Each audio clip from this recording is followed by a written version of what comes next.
Hey, hello. Welcome to Psych 240. My name is Gloria Wong Padunpat, and I'll be your instructor for this course, Research Methods in Psychology. And this is a milestone course, very important, a little bit difficult, but we're going to get through it, I promise. First, my heart does go out to you all being students during this pandemic. I'm very aware of all the things that's happening, and everything is just so unstable. And I'm hoping one of my goals for this class is to make this course a stable event throughout your fall semester, and you'll see what I mean and how I have organized the syllabus. I definitely scaled down on some assignments. You're welcome. And well, let's get started. Hey, your first slide. So, take home point for this slide is probably the last part of my last name, Padunpat. Uh, Pretty difficult to pronounce, even more difficult to spell. I'm still having problems with it. I don't expect students to pronounce it right, but if you do, or if you refer to me by my full last name, um, you get some brownie points. But Dr. Wong, Professor Wong, is just fine. I always like to start the semester off kind of disclosing a little bit about my personal journey in psychology. Uh, so I started at University of California, San Diego. That's where I got my undergrad degree, Bachelor of Science in Psychology, with an emphasis in developmental psychology and a minor in Chinese studies. And as I reflect back on my time as an undergrad, one significant year was the year I went abroad. So in that year, I really found out um, what my passions were in psychology, around cultural competence, around discrimination, around disparities with mental health. So all these interests came to me during this year, and when I came back, I was ready to really explore these fields. However, I wasn't ready to commit to a 5-year program or PhD program. And at that time, I was looking at different PsyD programs too. So I actually took a year off, worked, and did my master coursework at Cal State LA in general psychology. So during my time there, it was 2 years, and everyone there was wanting to apply for a PhD program. So it was a great experience. I actually didn't finish my master's there because they were going to give me my master's at my PhD program at UC Davis. But during this time, it was a very good transition part for me. And I bring this up because a lot of the students get kind of confused when they graduate, that they just need to get a advanced degree. And I'm a good example of a student that took a year off, took 3 part-time jobs, and did a master's, and was definitely more ready for a PhD program at that point than just coming fresh from undergrad. I do bleed purple and gold. I'm from Los Angeles, born and raised. So go Lakers. Usually I'm by myself in that fandom with my students. However, I'm not a fan of the LA Kings. I am a Golden Knights fan. Go Knights, go. They're playing right now, and we're actually down by 1 to the Blackhawks. So, fun fact about your professor. I played competitive hockey. I played it as a kid. I played it in high school, and I played it in college. And I played it after college too. Actually played for the LA Kings organization, and that's probably why I'm not a fan of theirs. You don't have to ask too much about that. I do coach now. I do more coaching than playing, and I coach for the Golden Knights youth programs. A very exciting time for hockey in this city. I got my PhD in social personality psychology. So I did try in the field of developmental psychology in undergrad and kind of morph my way into a social psychologist. So I am a social psychologist by training. And I got my PhD from the University of California, Davis. In 2016, in my two research programs during my graduate studies, one was in addictions, looking at addictions among Asian Americans, specifically around gambling and gambling disorders. And fun fact, not really fun fact, but Asian Americans are impacted by gambling and are overrepresented in gambling disorders more than any other disorders. And then my other line of research looks at the impact of microaggressions. And what are microaggressions? Those are everyday forms of discrimination. And I examine, again, I'm a social psychologist by training. I am interested in when those acts happen, what's going on, how is it stressful for the marginalized person, and if it's stressful, how is it impacting their self-esteem, implicit self-esteem, explicit self-esteem. I am a relatively new mom. I was actually pregnant when I was teaching this a few years ago. And here's my little guy, beautiful little boy, and my Jack Russell. I have two Jack Russells, also my kiddos. And he is less than 1 here, and I've gotten into the habit of just adding pictures of him since I'm taking so many. Here he is my second semester teaching this course, and he is showcasing my lab. And here one of my labs. So here he is, trying to log in. But you see my video camera. You see some blood pressure machines in the back, and actually he is on a pretty expensive piece of computer equipment to look at implicit measures of different aspects of human behavior. Okay. And here is a recent picture which we took a few weeks ago on campus. He is dirtying my white chair,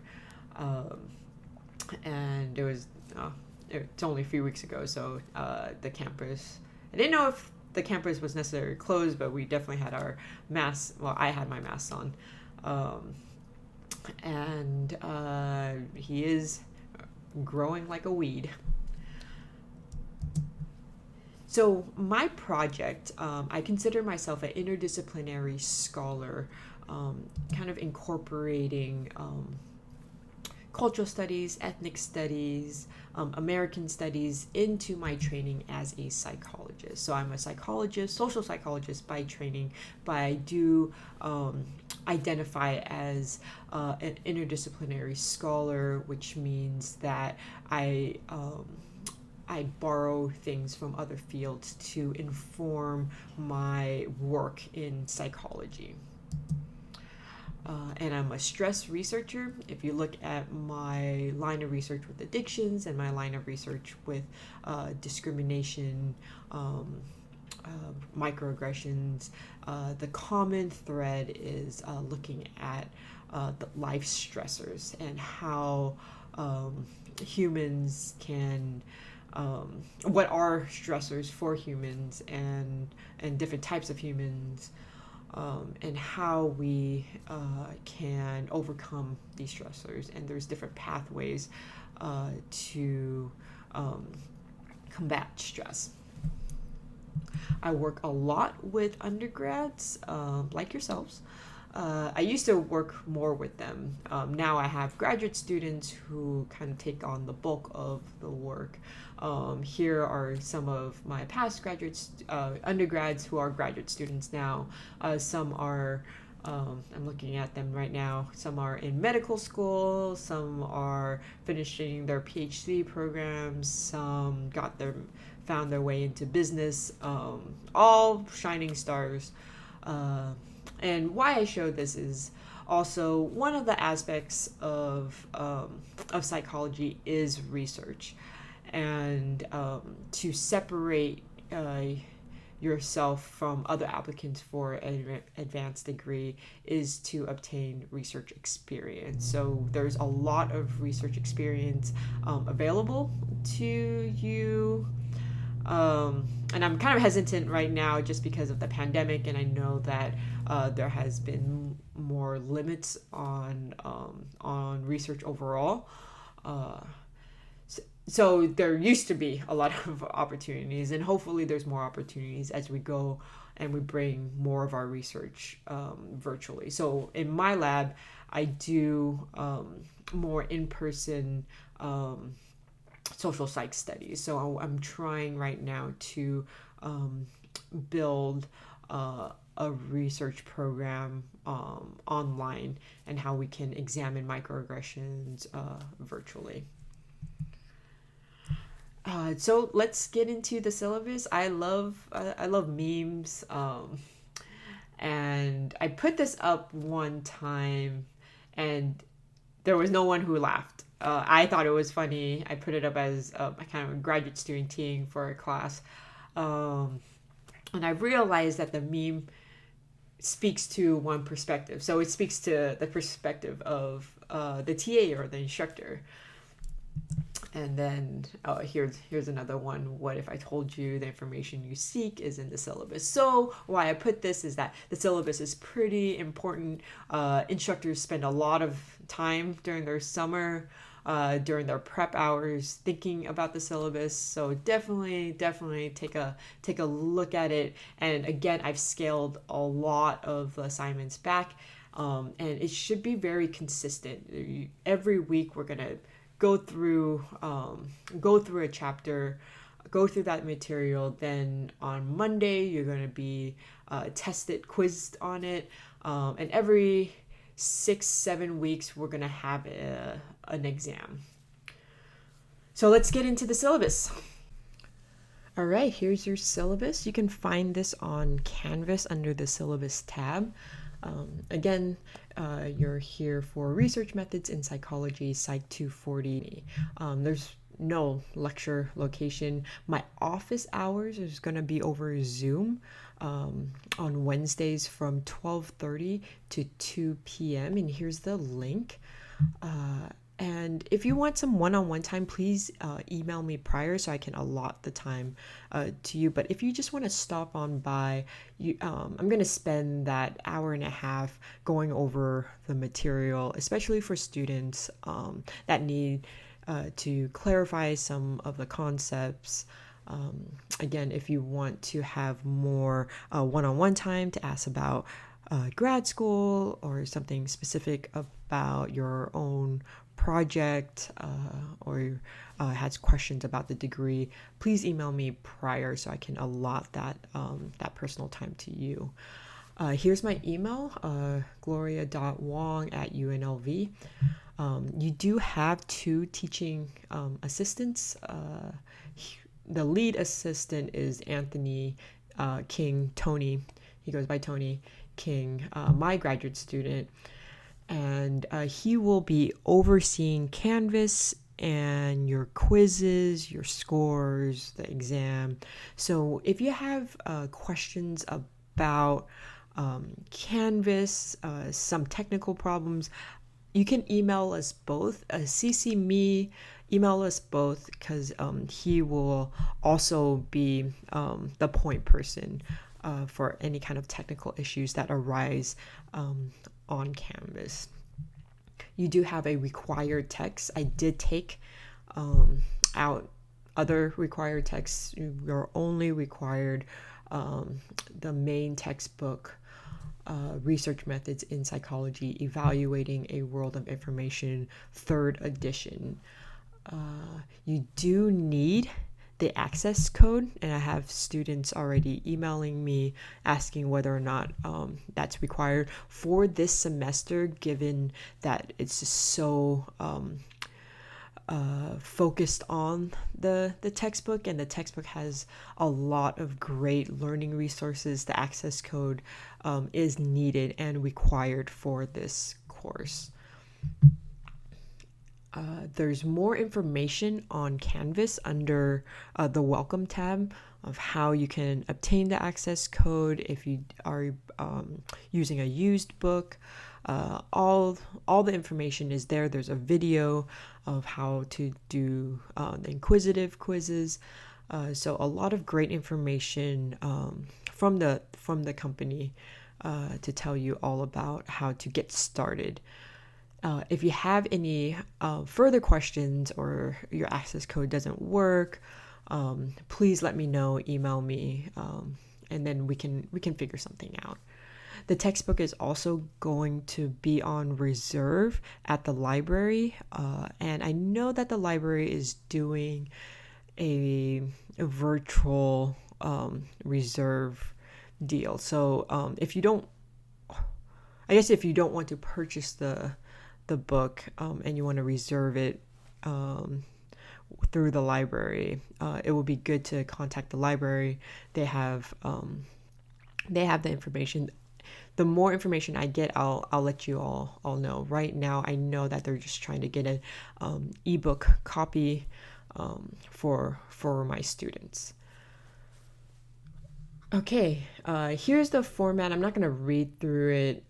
It's about research. Research is really important. It's a cornerstone in psychology, and we will definitely go over that the first few lectures.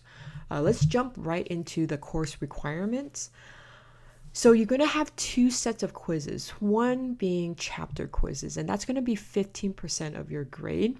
That's pretty considerable amount of your grade when you look at all the breakdowns. So these chapter quizzes, you're going to have 11 of them, and it's going to be weekly on Monday, due at 11:59 p.m. I don't advise you waiting until the very end to do it. Please give yourself enough time. The quizzes are always going to be open a week prior, so you have an entire week to do it. You can only take these quizzes once, so take your time. Obviously, it's going to be open book, and I'm not going to have a time limit on these chapter quizzes. I will have a time limit on exams, but for the quizzes, you can take as long as you want. But for the chapter quizzes, you can only take them once. Okay, and you can look down. I broke down all the specific dates below in the syllabus. Inquisitive module quizzes, you're going to have 6 module quizzes also due on Monday. So some Mondays you're going to have a chapter quiz, some Mondays you're going to have only inquisitive module, and some Mondays you're going to need to do both. So these inquisitive quizzes, which is 10% of your grade, and the quizzes that you need the access code for, you can take as many times as possible to get a perfect score. So essentially, if you put in the work, you can secure this 10%. It is going to take you longer. However, I feel like I've taken these inquisitive quizzes. That's why I'm requiring it for this semester, because I do like their repetition. I do like how it solidifies the information for the student, and I just feel like it would be a good fit for this semester. So again, these are 6 module quizzes every other week, and you can take these as many times as possible to get 100%, and you can take it as little as possible, and you don't have to get the 100%. again, this would be a good learning tool for your exams. And see below for the schedule dates. So 2 sets of quizzes, 1 chapter quiz that you can only take once, 15% of your grade, inquisitive module quizzes, 10% of your grade. So you already have 25% of your grade accounted for, 1/4 of the class with the quizzes. Due Mondays, and with the inquisitive, you can take as many times as you'll like. Okay, so here we go with the exams. You're going to have 2 midterm exams, 15% each, totaling up to 30% of your grade. So the first one is, I think, 6 weeks, 7 weeks in. The next one is 6 weeks after that. I always get questions about what's the format of the exam. The format is going to be multiple choice and short answer. Gonna probably be, usually it's 50-50 multiple choice and short answer. I'm going to probably do more multiple choice than short answer for this. So maybe 60-40. There's most of the stuff is going to come from the textbook. Again, before it was 50-50, but I'm relying more heavily on the textbook for this semester. So more information is going to come from the textbook and then overlap with lectures. There are going to be some questions that you are not going to see in the textbook, and I'll definitely make note of that in the lecture. And you'll definitely know when there's material in the lecture that is not showing up in the textbook. Okay, I don't drop the lowest midterm grade. I don't drop the lowest exam grade. However, with your final exam, which I'm going to talk about in a few minutes, with your final exam, if you get a higher score on your final than either of your midterms, I would replace your lowest midterm grade with your final exam grade. So your final exam is going to be 20%, but if it replaces one of the midterm grades, your final can be up to 35%. So if you want to think of it that way. So 2 midterm exams, 15% each. You can replace one of those exams with the final exam. The final exam is not optional, so you can't, you have to take it.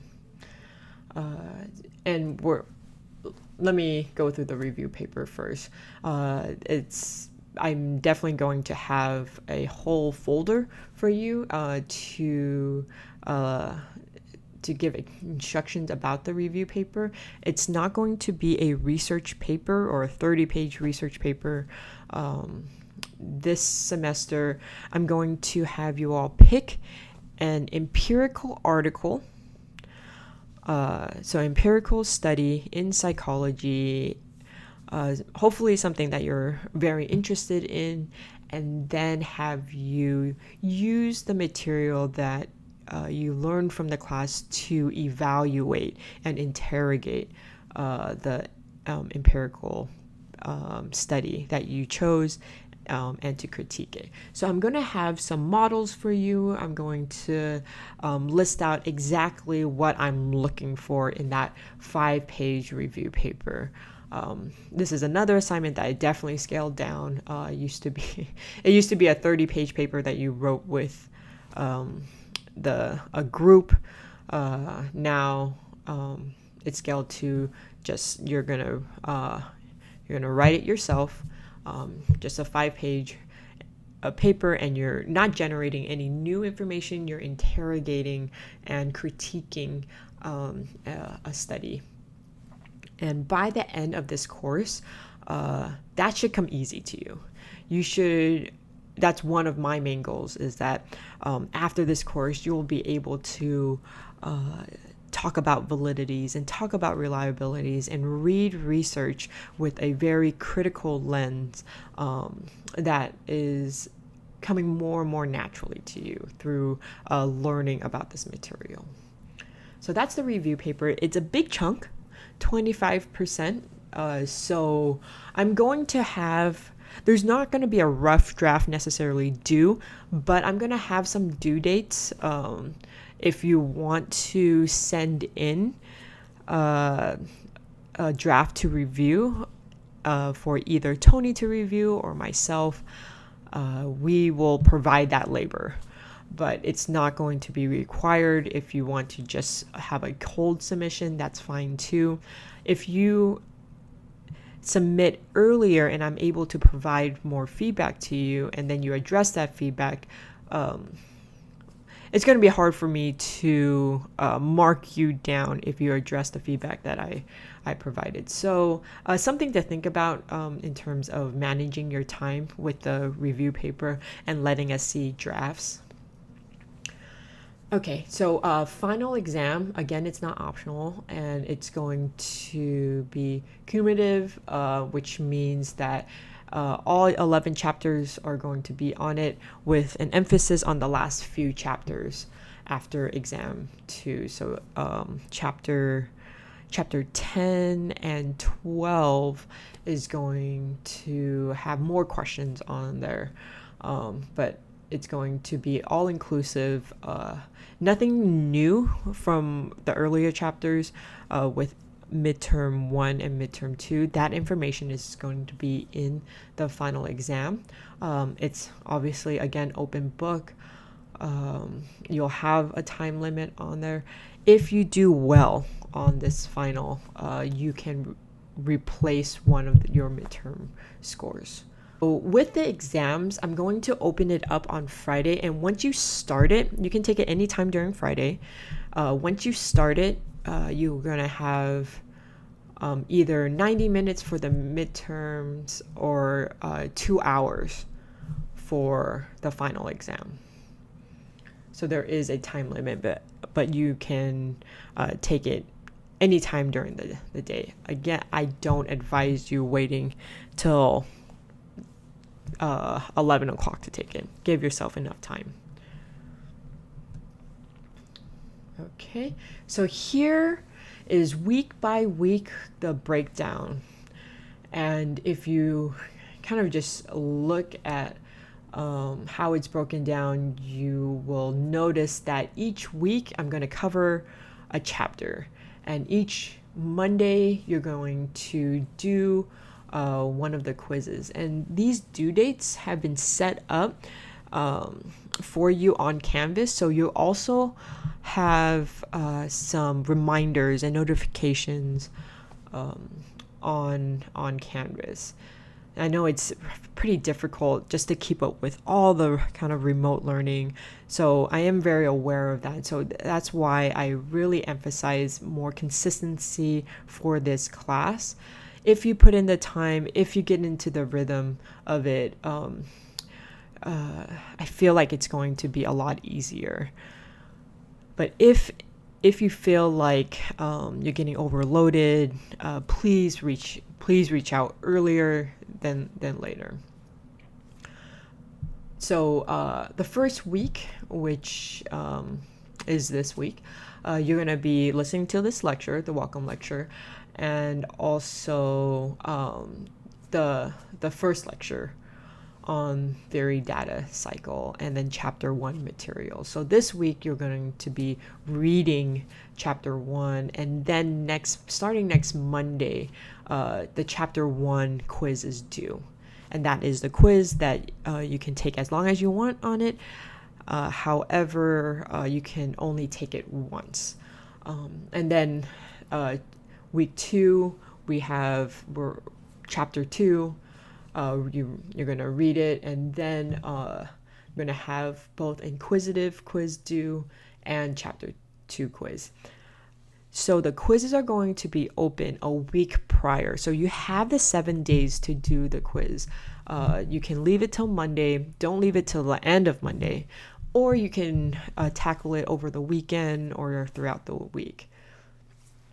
And that goes on. Chapter 3 is kind of the backbone of this class. Chapter 1, chapter 2, it's more introduction, how we find literature. Chapter 3 is the heavy hitter. So I'm going to allow more time, 2 weeks to go over this material. Please don't please read the chapter 3, and don't skim it. Read it, because everything else is kind of built on this chapter. So I'm going to give us 2 weeks to go over closely the material for chapter 3, but I'm going to emphasize this here, that chapter 3 is a heavy hitter chapter, with the 3 claims and the 4 validities, and all the rest of the class is kind of built on chapter 3. Then we have ethics, chapter 4, and then chapter 5, and then we get into a study week, and we end the study week with a Friday exam on chapters 1, 2, 3, 4, and 5, and that will be your very first midterm,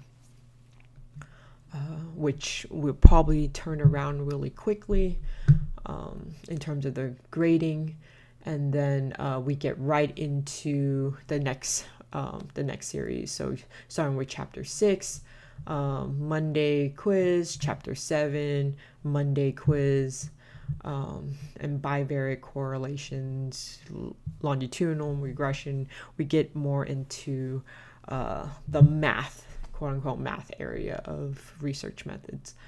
And then exam, we have another review week, where we just focus on Wednesday. That Wednesday, I'll definitely have a review session if you wanted to drop on by. And then we have exam 2 on Friday. For the exams, you can take it anytime during Friday. Once you start, you're going to have 90 minutes to finish the exam. For exam 2, you're going to have 4 chapters that you're going to be tested on, 6, 7, 8, and 9. Right afterwards, we jump into chapter 10. You're not going to have chapter 11. So I took out chapter 11 on confounds. And this week, you're going to really focus on writing your paper, your review paper.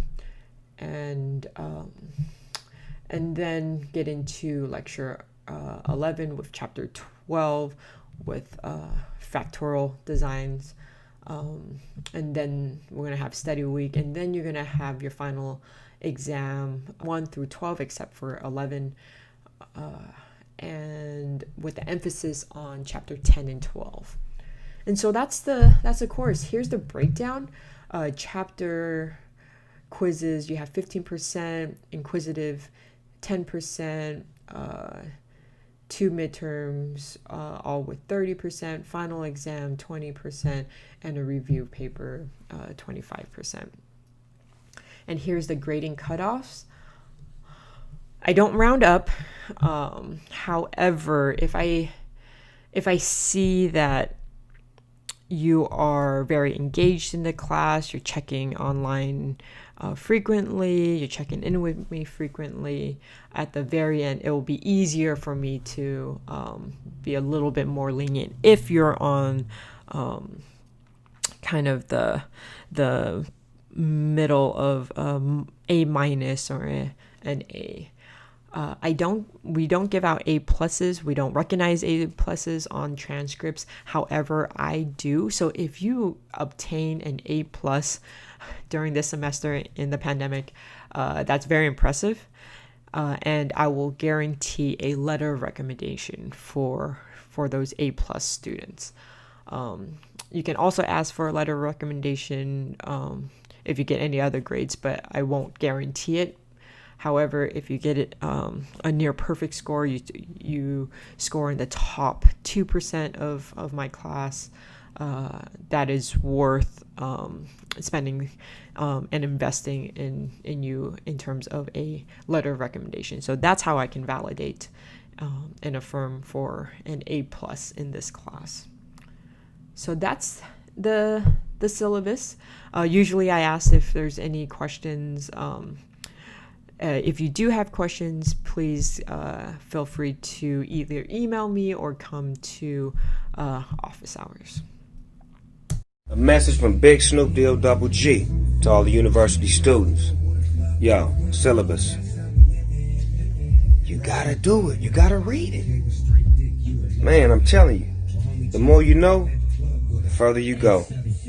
Tell them Snoop Dogg sent you. Syllabus. I know all about it. Catch up so we can have a conversation. Don't be late. Let's go. So hope you all enjoyed Snoop Dogg's message about the syllabus. I am aware that it's coming from one perspective. So here is a meme from another perspective, from your perspective.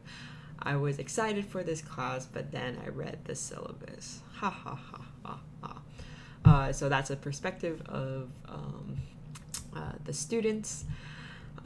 And I hopefully the syllabus did not scare you all away. Now let's get into Canvas. I'm going to walk you through kind of the setup of Canvas and go through the modules. Here is Canvas. I have it in student view right now. Here's the home. You can also access the modules in the modules tab.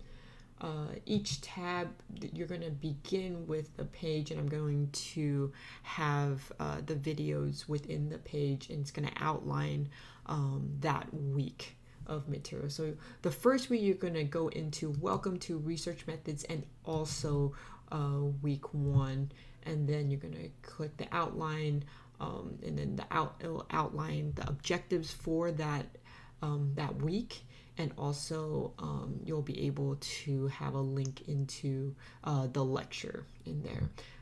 Also, there's going to be flashcards that you can do and practice, and then you're going to also be able to find your quizzes here. You're going to be able to find your quizzes in different areas of Canvas. So that's the modules. If I go back to syllabus, you're going to be able to download the course syllabus that we just went over, and also you'll be able to see all the due dates for this class. And Tony has been working very, very hard in putting up the due dates and for the exams and for the quizzes and for the paper. And then you can see the breakdown. Sometimes the grades don't reflect the actual grade, so I'm going to make it as close as possible, but there might be some variation, especially if you're going to replace your final exam with your midterm grade. The final grade I always put up prior to approving it. So that's the syllabus. Here are the quizzes that you can assess, and then they'll tell you when the due dates are. Assignments, we don't have that many assignments for this class. If I have announcements, I will do the announcements here. But yeah, that's Canvas for you. Well, that's the end of your welcome video. And next week, our next video, we're going to start with what is psychology, dive right in to the basics of psychology, and then get into why research methods are important and why are you taking this as a milestone class. Okay, I'll see you in the next video.